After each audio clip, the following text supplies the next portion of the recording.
Hey, what's up everybody? My name's Cap and I wanted to talk to you guys about what it's like being married to a non-gamer, and this isn't a bashing thing against my wife at all. I asked her if she had any input on this and her honest response was, I have no input, I couldn't care less. Just real quick, I want to say thank you for all the support on the previous video. For all you people out there that are leaving likes and comments on the videos, I love you guys for it. Thank you so very much. You don't know how much I appreciate it. It truly does help in more ways than you know, and I love hearing from you guys. So, back to the topic at hand, my wife. She is a non-gamer, and that's completely cool. Now me myself, I've been a gamer since the mid-80s, early mid-80s, before NES came out with Atari. That was kind of my first system I had, then NES, and every major console release after that up until current point. And a lot of the minor consoles in there too. Played tons of games. Gaming's my thing, I've always liked it.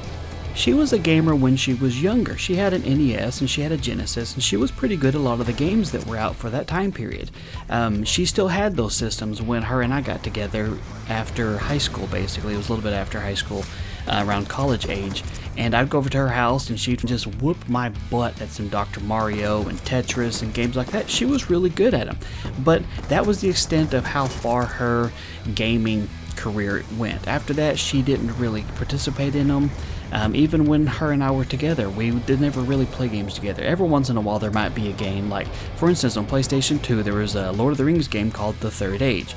Now you could play two people in there, but generally the second player, all you did was just assign them a character or two, and they would only do stuff in battle, and it was kind of like turn-based battles. So first player did all the running around, the talking, the story mode, all that other stuff. Second player, they could just choose attack or whatever spells or whatever they wanted to use, and she played it along with me and had a good time because she didn't have to do much. She was kind of just watching the narrative and then just choosing what to do with her character. That was the extent of it. But since then, we haven't really played hardly any games together since then. And it's really no big deal. We both have our sets of interest that we have a passion about, and that's completely cool. It's great to, as a married couple, to have different hobbies that don't overlap with each other. You can have your own you time thing. But me being a gamer married to a non-gamer means that I don't get to share the excitement when I'm really stoked about a new game release or something really cool happens, and it's kind of hard. Now, one thing a lot of people do, especially married people, is you quote-unquote tolerate the other person's conversation and interest there. She has no interest in video games at all. I know that ahead of time, but still I catch myself telling her something funny that happened the night before, or I'll see a big trailer release for a game I'm excited about and I'll tell her about it with enthusiasm and passion as if she actually cares, and I know she doesn't, but she humors me, she goes along with it. But on the flip side, she's got a similar thing with maybe a book she's reading. She's really into reading, she reads all the time, so she'll tell me interesting stuff about happening in her book, and she knows I don't care, but I still listen and go along with it, and it's just part of it. That's just, conversation, being married, having different interests. There's no negative in that, it's that side of it there. I know a lot of my friends and their wives are both gamers, and they have some overlapping interests there. They can talk about that, and that's really cool. Whether they like the same kinds of games or they like their own separate genre and style of games, however, it doesn't really matter. The fact that they're both still interested in it, and so they can have that little bond there. They can go to conventions and stuff versus like me, if MLG is coming through or some game conventions coming through in Dallas close to where I live, I was like, hey, I'm going to go to this sort of thing and be gone for a big chunk of the day for it, knowing that not at all does she want to go. I'll invite her, just to be nice, but she's like, why would I want to go to that? There's nothing there that interests me at all. It'd be like going to a book signing for her favorite author. Couldn't care less. But as I was saying, what that means is I don't have somebody that I'm with all the time that shares that same kind of interest when I can express my enthusiasm and it's reciprocated back to me. There's not like a trailer comes on a halftime of a game for the new Halo game and we're both like, oh my god, that looks so cool, we could fire that up, we could play some co-op. It's, she'll be like, is that a game you're interested in? I'm like, yeah, well, sort of. I don't have an Xbox One, so I probably won't get to play that one. Or she'll mention, she was like, hey, are you interested in playing such and such game? I'm like, yeah, kinda. Why? What did you hear about it?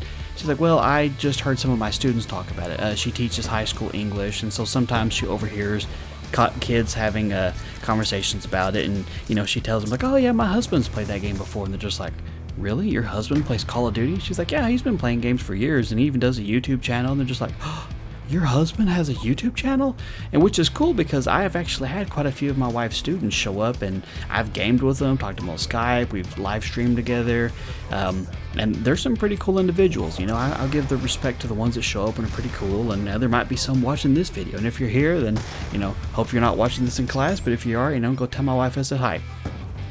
So, you know, she'll come to me and she's like, so, you know, what do you think about this game? Are you interested in it? And I'm like, well, yeah, I'm kind of interested in it. You know, do you want me to tell you about it? She's like, no, I was just kind of curious because the kids were talking about it or whatever. So it's a good thing I do the whole YouTube thing, because then I get to bounce my enthusiasm with gaming and stuff off of you guys, the guys watching the videos, and the guys talking to me on Twitter and Facebook and Instagram, and which all those things are in the bottom if you want to come chat with me. But anyway, you know what I mean, is that it's nice being in an audience of people that have a similar interest, as I can, you know, we like, hey, there was a new game that came out, did you see that? Have you got to play with it? Or I can even play with you guys and talk to you about it. And so that's how I get to share my enthusiasm for gaming, since, you know, I don't share it with my wife. And that's, once again, it's not a negative. So for anybody out there who's you know, younger, you're not married, you're in a relationship with a non-gamer, just know that if you haven't convinced them to become a gamer, they're probably not going to be.